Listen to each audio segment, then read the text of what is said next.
welcome guys. Please like this video, share this video, subscribe to my channel, set that notification bell down below so you always know when the next video does go live. Check out my channel for more content. I got pick a card readings, channelings, positivity, singing videos, and more. I'm here to encourage you guys to become more yourself. This is a short video today on intimacy and what it means. And truly it will be short.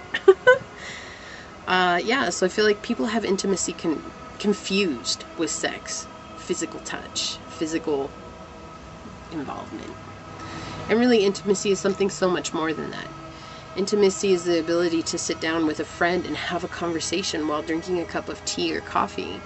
Intimacy is the ability to listen with love, to speak with love, to hear what another person is saying. Intimacy is something that a lot of people don't know how to practice because they really want to get to the intimate part of the details and get physically close with another person rather than allowing themselves to open up and become intimate with self so they can become intimate in a relationship. Now, with that, you have to understand that it comes down to really honoring yourself and honoring how you feel in a situation, honoring what's going on with you.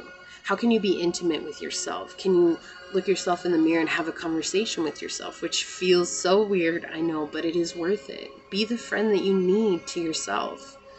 And sometimes I think people think that that's so confusing. It's like, well, but I can't. I don't know what I'd say. I don't know what I'd say to myself. But you know what you would say to your friend. You know that you would tell your friend to do this. You know that you would tell your friend to do that. So why can't you be that to yourself? It's not easy. It's not. None of it's easy. None of this journey is easy. None of this journey is simple. Simple. It's actually difficult. It is actually difficult. The steps are simple. The steps will always be simple, but it's not simple to us because our mind makes it so difficult. It overthinks, it overreacts to everything, and it always makes it like blows away out of proportion, and that's what makes it so difficult. So how can you pull yourself out of wanting to be physically intimate with another person and start learning true intimacy? Finding out about people. You know, we're oftentimes so self-absorbed that we only want to hear ourselves talk. And y'all might be like, well, you're the one making the videos. Okay, yeah, I get it. I get it. But silence, you know, when people are talking, can you just stay silent and not have a story to interject when they're talking, whatever it is? Because half the time people are like, oh, well, that happened to me too, like this. And then they'll say something and it's completely different. But they're trying so hard to fit the story, and that's not being intimate. That's just wanting to be heard and wanting to share your story.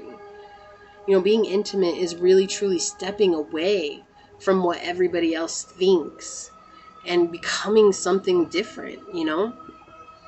How does that make sense? It does, because it allows you to really truly see things, you know, to listen and hear. You know, I took a humanity class way back when, and it was always like funny because my teacher would say that. He's like, nobody listens. Nobody hears what they're listening to. They're just waiting for a pause in a conversation so that they can just word vomit all over it. And as I've grown older, it's interesting because that happened to me when I was like 23, 24-ish, around there. And here I am 10 years later. Well, 11 years later, if you really want to be honest. Here I am 11 years later, and I'm like, that is so true. It's never changed. It's never changed. Meeting so many people. I meet a lot of people. I talk to a lot of people. And I'm sure I'm guilty of the same thing, just waiting for space to word vomit and tell people. It's like being conscious of it, though. It's as I've become more conscious of it, I've been able to scale it back a lot. You know, when I was young, I was so afraid that people weren't listening to me that as soon as I started talking, I would just talk as fast as I could and as much as I could and tell them as much as I could in that moment. How can you ever really get to know someone if all they do is just pour their life story on you and not what they like, not what they enjoy, not who they are, just what they've experienced? You know, nobody wants to hear anybody else's problems, really. So being intimate, right? How do we be intimate? Asking people, what do you like? It was me, Mama. It was me. It's okay. You're such a good protection dog. Yes, you are. Sorry, I kicked the thing and she was like, whoa. So asking people what they enjoy, not what they make, not what they do, not what they, spend all their work doing and all that stuff. Nobody wants to get to know anybody anymore. The main concerns that we have are, how much money do you make?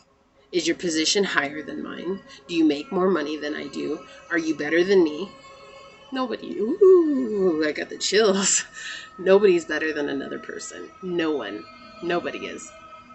So to bring intimacy back, start asking people questions about themselves and let them answer, and don't have anything to say. Listen. Just listen. If you come up with a story, that's okay. Can you put it on the back burner? Or are you so afraid of losing that story? If it's something you experienced, it's always going to be there. And just spend time, There's a book, How to Win Friends and Influence People, and I've listened to it because I never bought it, but I listened to it. And, excuse me, guys, hold on. Okay, sorry about that, guys. So, a lot of times, so in this book, How to Win Friends and Influence People. So, what it says is to ask people questions about themselves, because generally for the first 15 minutes, people only will start to get uncomfortable talking about themselves and they'll start to ask you questions. But can you be brave enough to continue to ask them questions and not answer those questions that they have to ask you? And this sounds like weird, right? Is that rude? Is that mean? What is that? No, what it is it's allowing yourself to open up and really truly become intimate with another person. We're trying to influence people. We're trying to win friends, right? Well, how do you influence people? By creating trust. And the only way to create trust is to really make them feel and know that you're listening to them. That's where trust begins. It doesn't just come because you think you deserve it. No, it comes from your actions. What are your actions towards another person? And so I bring this up because too many people are confused by what intimacy really is. Intimacy is so much more than physical touch. It's so much more than just being intimate with another person. Intimacy is what we need to refocus our lives around so that we can begin to have those conversations with people, those connections with people that are deeper than what they have been for so long.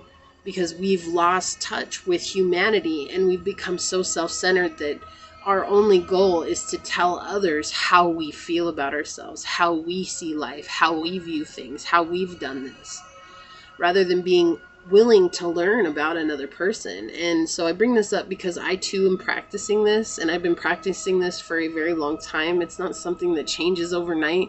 It's just being willing, right? Like, it's just being willing to be that person, to ask questions and to learn about another person and to listen.